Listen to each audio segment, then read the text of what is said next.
IMF کی تمام شرائط پوری، پاور مشن سیکٹر کو بریفنگ دینے کے لیے تیار۔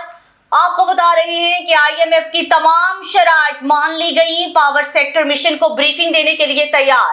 IMF کی تمام شرائط پوری ہونے کے بعد پاور سیکٹر مشن کو بریفنگ دینے کے لیے تیار ہیں۔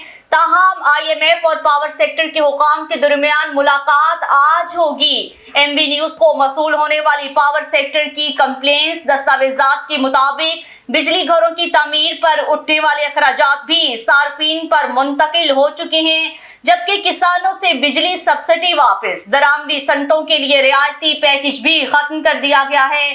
دستاویزات کے مطابق گردشی قرض عوام پر منتقل، بنیادی نرخ بھی 7.5 روپے اضافہ ہو چکا۔ بجلی چوری کے خلاف مہم سے 48 ارب روپے کا امپیکٹ آیا ہے۔ 20,000 تک بجلی چور گرفتار۔ ستمبر سے اب تک 40,000 مقدمات درج کیے گئے ہیں، جبکہ بجلی چوری میں ملوث 198 سرکاری افسران کو معطل کیا جا چکا۔